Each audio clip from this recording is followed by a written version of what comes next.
Charlemagne's date of birth is not completely clear, but it is generally accepted to have been around 747. Likewise, there is some doubt over his place of birth. However, the remains in his tomb at Aachen are generally believed to be those of Charlemagne himself, and not some replacement from a later time, and so historians have suggested that Aachen could also have been where Charlemagne was born too. Charlemagne rose to be one of the most significant figures in early European history, and he may well have taken inspiration from his brilliant grandfather, Charles Martel. Martel himself was a quite brilliant man. Islam had been very much on the march in Europe during the 8th century, conquering virtually all of Spain, and was now on the doorsteps of the Franks, and it was only thanks to Martel's brilliant victory at the Battle of Tours in 732 that halted, temporarily at least, the march of the Muslims and saved the Christian West from further incursions. Charlemagne's father, Pepin, died in 768, and he and his brother, Carloman, divided the succession between them.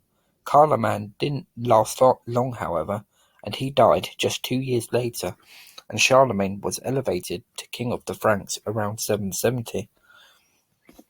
His first duty was to put a swift end to troublesome areas in his kingdom. There was an uprising in Aquitaine, which was put down swiftly with a combination of diplomacy and the threat of force, and then after a difficult progress into Italy via the Alps, he put down further trouble in the Lombard region using siege warfare. But his biggest problem in the early years of his reign as king was finally putting an end to the Frankish war with the Saxons, which had dragged on for decades. The Saxons had been defeated on countless occasions and brought to terms, but any time they would almost instantly go back on their word and cause further trouble for the Frankish kings and their people.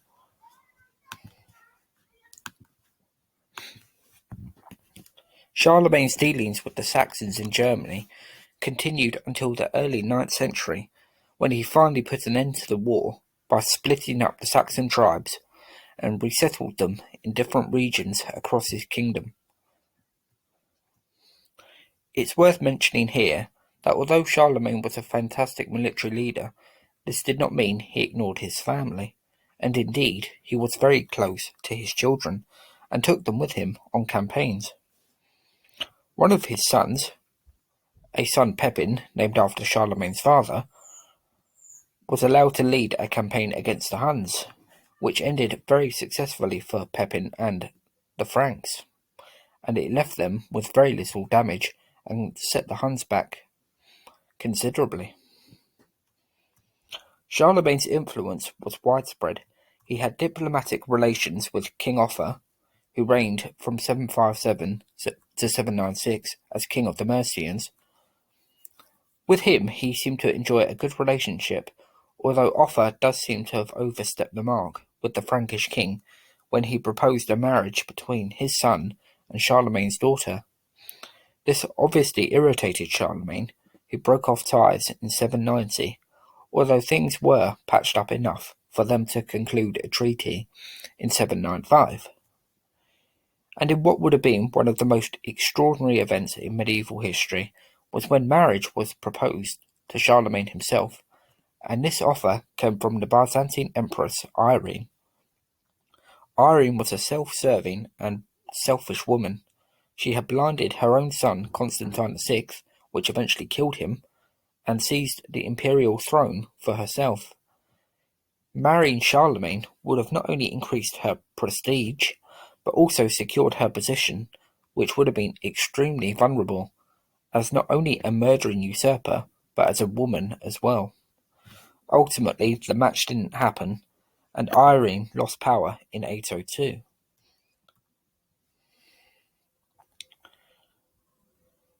In 800, Charlemagne was crowned the first Holy Roman Emperor by Pope Leo III. Being Pope around the 8th, 9th and 10th centuries could be a particularly unpleasant experience. Stories of popes being usurped, murdered, and having rival popes installed against them, called anti-popes, were rife, and Leo's story is no less horrible. He had been blinded and had his tongue torn out by the citizens of Rome. Charlemagne came to his aid, and from there Leo offered to crown him emperor. Charlemagne put on a bit of a show of being reluctant to accept, but the ceremony went ahead, and the institution of Holy Roman Empire had been born and would last a millennium. The news of this did not go down well in Constantinople and the Byzantine Empire. The Byzantines saw themselves as the true continuation of the fallen Western Roman Empire, which had ended in the 5th century, and the elevation of Charles was seen as a threat to their position. However, the fact that alliances continued to be sought with Charlemagne from the east shows how high his standing was as a brilliant king, and now emperor. By the time of his accession, Charlemagne would have been in his 50s, a decent age for his time. And that meant it was time to think about the future, and in 813 he had his son, Louis the Pious, crowned co-emperor alongside him. The crowning of co-rulers had been particularly common in the Eastern Roman Empire, and would continue sporadically throughout European medieval history in the West. When he died a year later, in 814, Charlemagne had had all his affairs put in order, and his legacy was totally secure as one of the most brilliant kings in all history.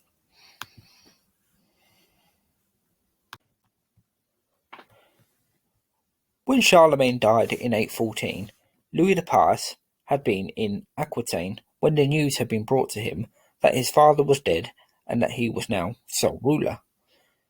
His reign would be difficult, and he would have particular trouble with his sons, especially his oldest son, Lothair, whom he would be captive to on 2 occasions. Louis was born around 778, and the chronicler Einhard touches upon the education of Charlemagne's children. Under the watchful eye of their father, Louis and his siblings were taught how to read and write. As they grew older, the boys were taught the skills that would be expected of them as princes and warriors, such as learning to ride horses, the art of warfare, such as handling weapons, and also how to go hunting, the favourite pastime of the nobility in the Middle Ages. The girls were taught more domesticated skills, such as cloth making. But death was a common thing in the 8th and 9th centuries, and Einhard mentions the death of 3 of Louis' siblings, 2 brothers, Charles and Pepin, and a sister. Unsurprisingly, for someone nicknamed the Pious, Louis was a mild-mannered man, described by William of Malmesbury, a later chronicler, as being unmercifully persecuted by his son Lothair, who was inspired into revolt, according to William, by Louis's supposed favouritism of Lothair's youngest half-brother, Charles. Early on in his reign, Louis secured an alliance with the Byzantine Emperor Leo V, who was still relatively new on the throne himself. This would be mutually beneficial for both, as Byzantine history is full to the brim of deposed emperors and rulers meeting a violent end.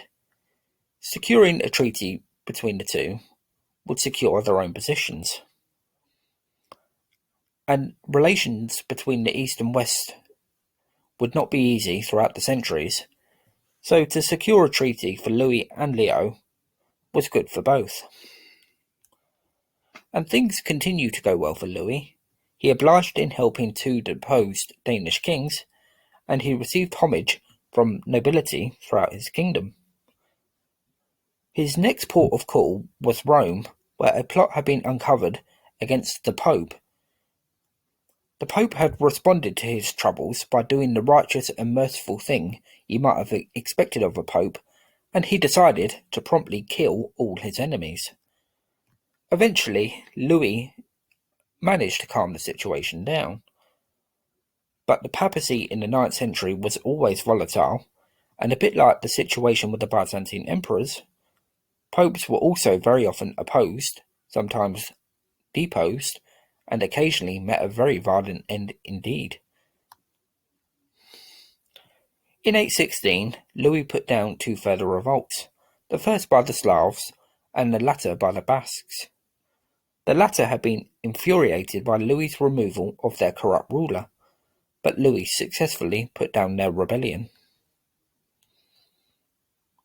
Later that year, Louis met the new pope, and he quickly made friends with the new pope, who was called Stephen. The following year, in 817, Louis welcomed envoys to his court from the son of the Muslim ruler in Spain, who sought peace in that region. And also that year, Louis continued relations with Leo V, as he also received envoys from Constantinople, who sought his advice on a problem that faced Leo. Louis did have a fortunate escape when he was walking on an arcade, along with many others, which collapsed, killing and injuring many, but with the emperor coming away relatively unscathed. Lothair seems to have been relatively loyal in these early years, and on numerous occasions he did his father's bidding for him.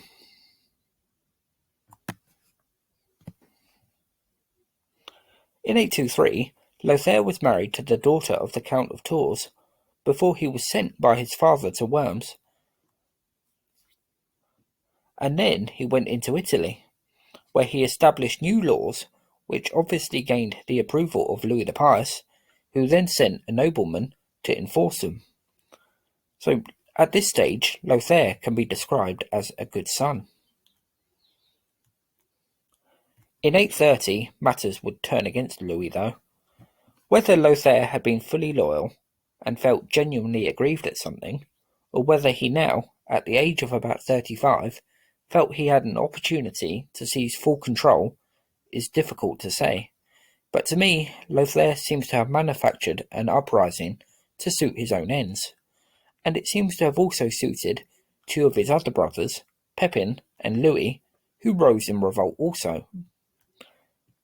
Their initial move was against their stepmother and uncles, who they forced into a convent and monastery, respectively, in Aquitaine, guarded by Pepin's men.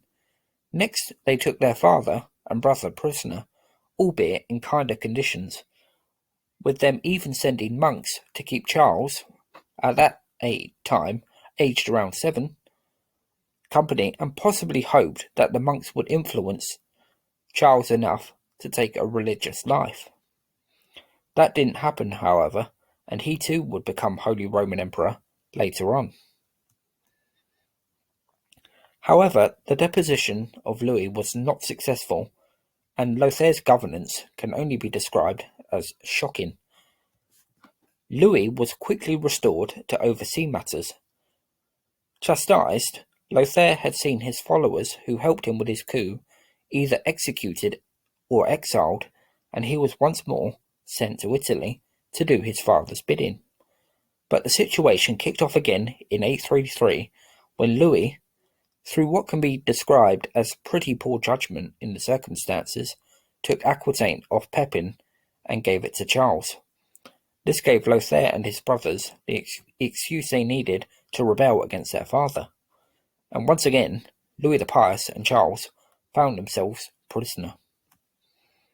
Again, Lothair lost control of matters and spent his time in sole power, arguing with Pepin and his other brothers,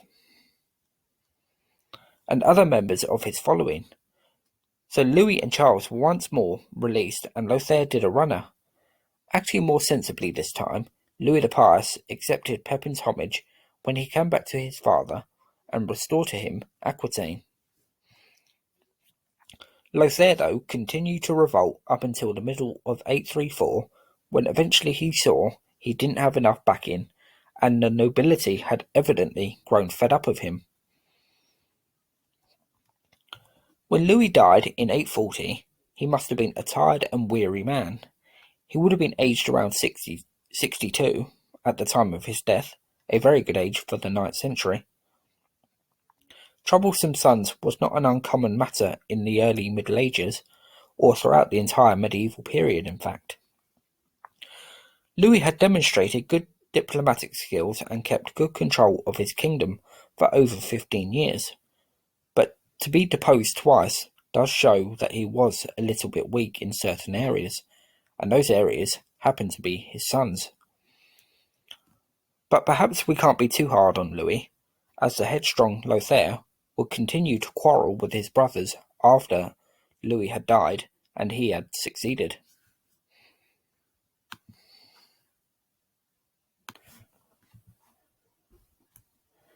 By the time of his succession in 840, Lothair I would have been in his mid-40s. A man of this age coming to the throne might have been expected to rule sensibly, but Lothair's history tells us that this was not going to be the case, and he would spend the first 3 years of his sole rule bickering with his remaining brothers, Louis the German and Charles the Bald. Lothair's first port of call was to demand loyalty from his nobility, and in order to do so, he threatened execution for those who failed to pay him homage. He was generally successful in his aim, and he then turned his attentions to snatching territory off his brothers. Characteristically, Louis the German doesn't seem to have been too different to Lothair. They and their other brother Pepin, who had died, had risen against their father, Louis the Pious, in unison, and so it should not have been a shock when Louis and Lothair went into war against each other. Their youngest half-brother, Charles the Bald, on the other hand, seems to have been more level-headed. When civil war looked inevitable between his brothers, he was the one that attempted to mediate between the other two, pledging his loyalty to Lothair if his rights and lands were acknowledged. However, that was all to no avail. In 841, Lothair moved against Louis the German in the east. Louis the German soon found himself outnumbered and completely surrounded, and his situation was made worse when some of his men started to defect and went over to Lothair. At this point, the only pragmatic solution for Louis the German was to retreat back into Bavaria. In May of 841, Charles sought again to reach some sort of agreement with Lothair, and after arranging a meeting place, Charles awaited his older brother, but Lothair failed to show up. Envoys, though, did arrive from Louis the German, who sought an alliance with Charles against Lothair. Despite Charles's attempts to avoid battle, the inevitable finally happened, and the combined forces of Charles and Louis faced off against Lothair at Fontenoy. This would prove to be the bloodiest battle in the entire history of the Franks. After hours of vicious fighting, Lothair and his men fled. Louis and Charles had won the day, but the defeat at Fontenoy did not humble Lothair, and it didn't deter him from going after his brothers and attacking their lands.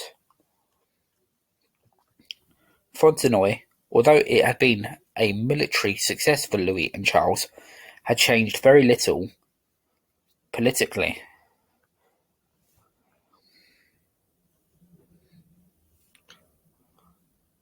It was Lothair's turn to try negotiating, and he offered Charles the region west of the Seine except Aquitaine, but Charles rejected this out of hand, as he refused to trust Lothair. Charles referred Lothair back to what they had promised their father, Louis the Pious, on his deathbed, and how they would divide the kingdom. As he had well and truly proved, Lothaire's diplomatic skills was sorely lacking, and after he ignored offers from Saxony for an alliance with him against his struggle with Charles and Louis, he had pushed the Saxons into the welcoming arms of his rivals, and gave himself a bigger problem than he already had.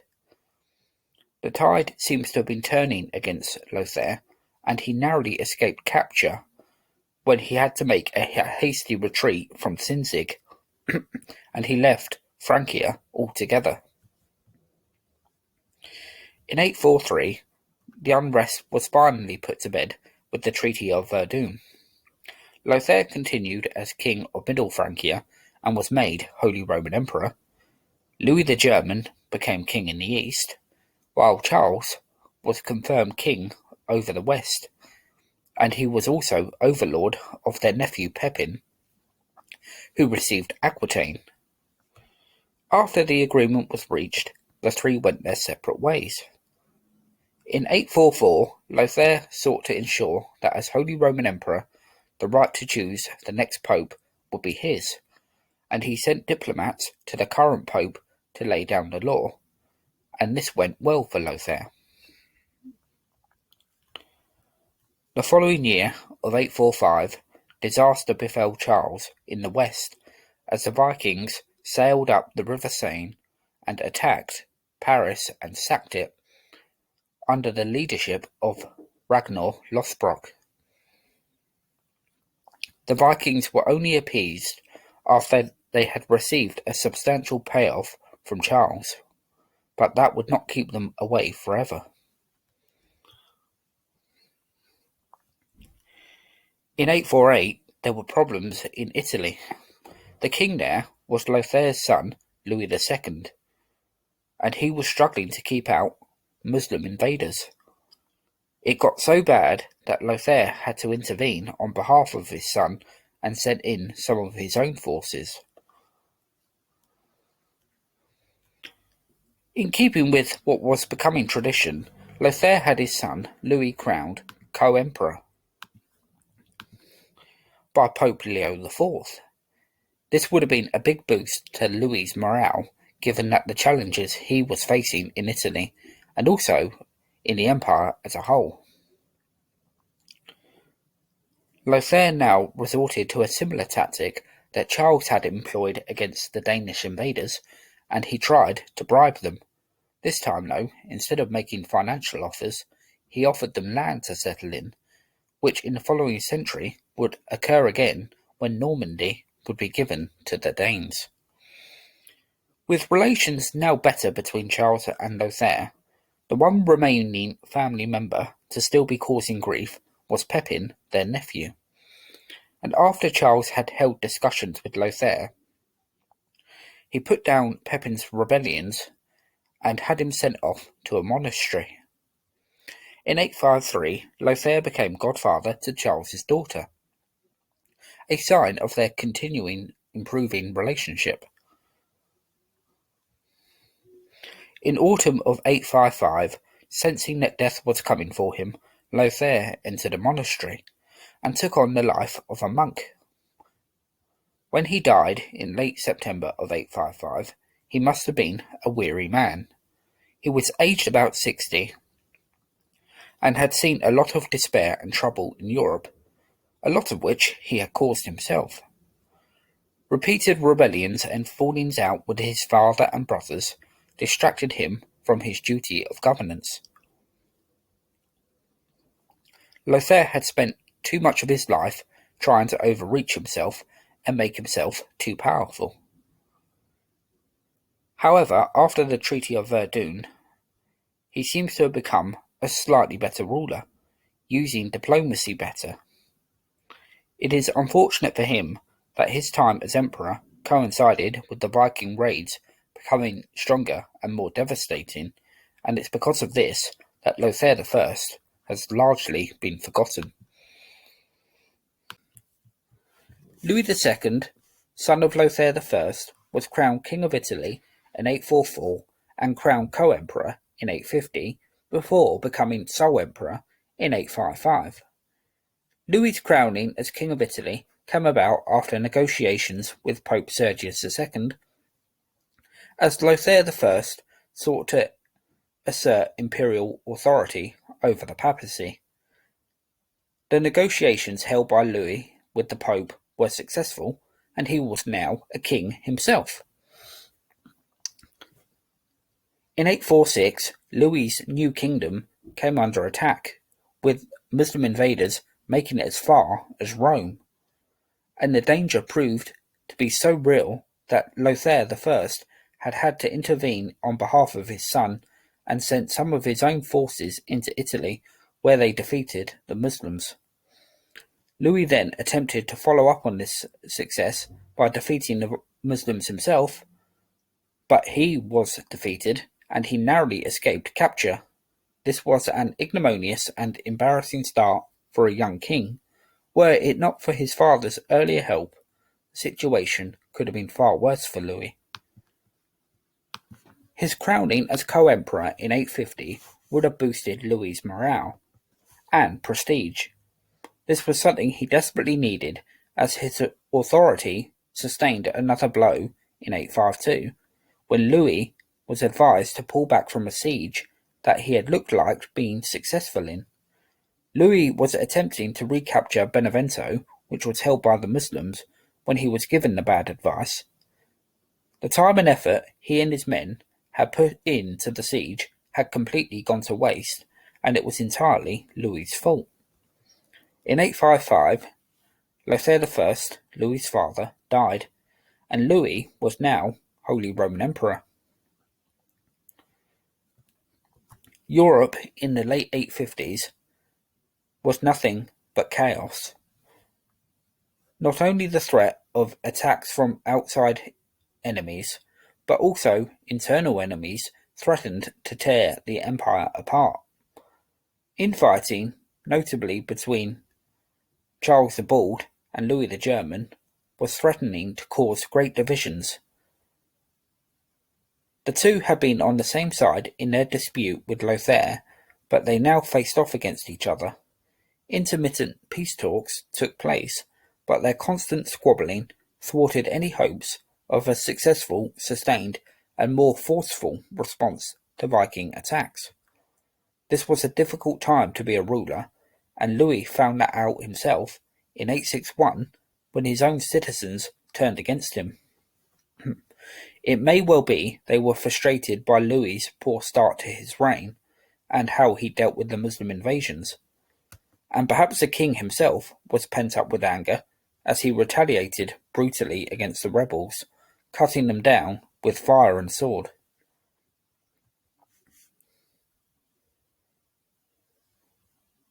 In 864, Louis done much the same thing, after he had a disagreement with the papacy. There were highly unsavoury scenes in Rome where Louis's forces once again demonstrated a lack of restraint against ordinary people. It is much to Louis's shame that this seems to have been something of a theme throughout his reign, and a sign of a poor king or emperor who cannot show leniency. By this point, his reputation amongst chroniclers seems to have been declining, one referring to him as so-called emperor. After a period of sustained violence, including the raping of nuns, the rape and murder of ordinary people, and the burning of churches, Louis and his men departed from Rome. Towards the end of 864, Louis was seriously wounded in a hunting accident, possibly attacked by a stag. He did recover though, and in 866 he again launched an assault on the Muslims at Benevento, taking his wife Engelberga with him.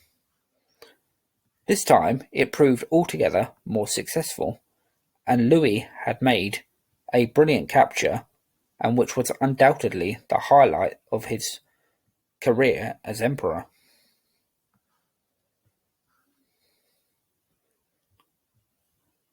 He had only managed to do so after he had been sent 200 ships by the Byzantine Emperor Basil I. This gave a massive boost to Louis's forces, and he recaptured Benevento, and in fact the entire region of Bari fell to Louis by 871.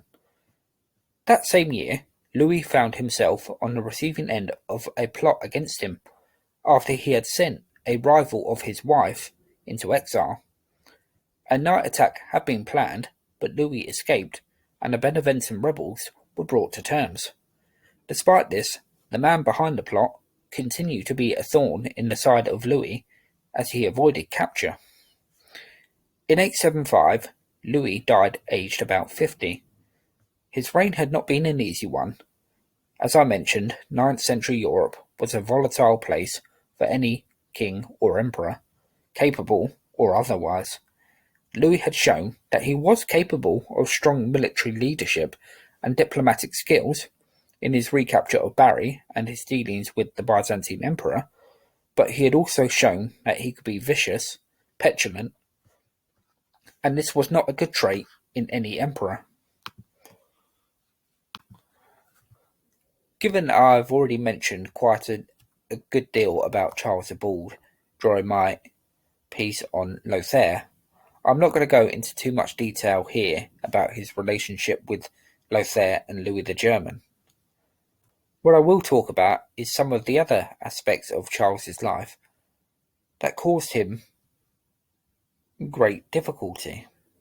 One of those was his own children. Charles had played host to the King of Wessex, King Athelwald, who was on his way to Rome. On his way home, Athelwald had made arrangements to marry Charles's daughter, Judith.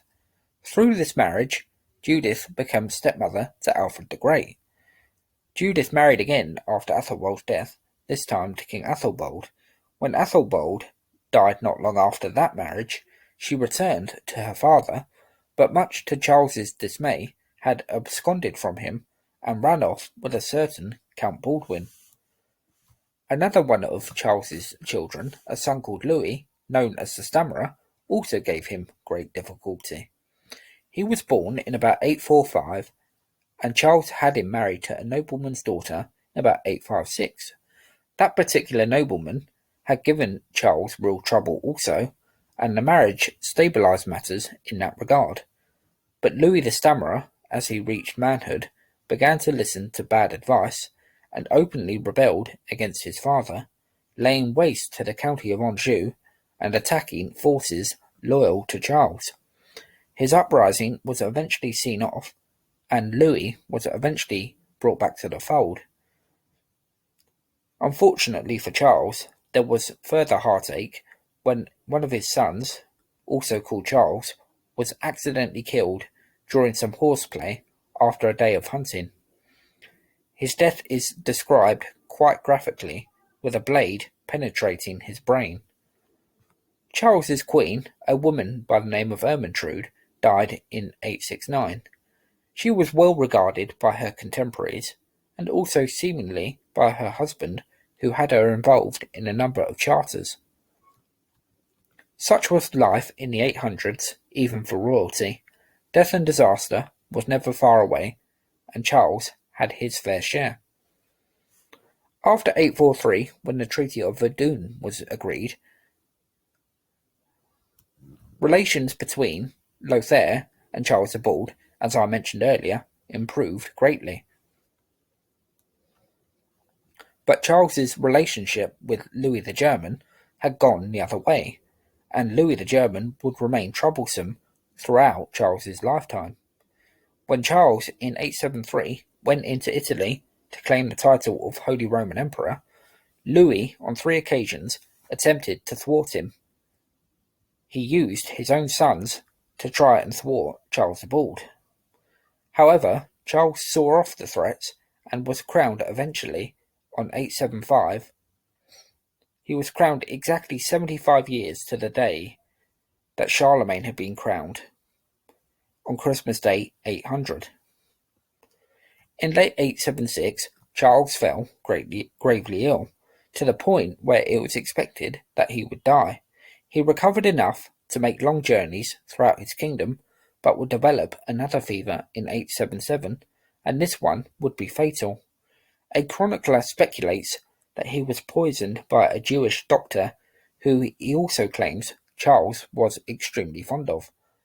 This appears to be nothing more than bigotry on the chronicler's part, as I mentioned, Charles had a serious fever less than a year before he had died, and therefore his compromised immune system would have been exposed even more by his long travels. Though his time as emperor was brief, less than 2 years, Charles had demonstrated good qualities throughout his life, particularly diplomatic-wise. Militarily, he also had some considerable success, and Charles had shown great forbearance in the face of extreme provocation from his own brothers. Charles the Bald is one of the most admirable emperors, in my opinion, of the 9th century.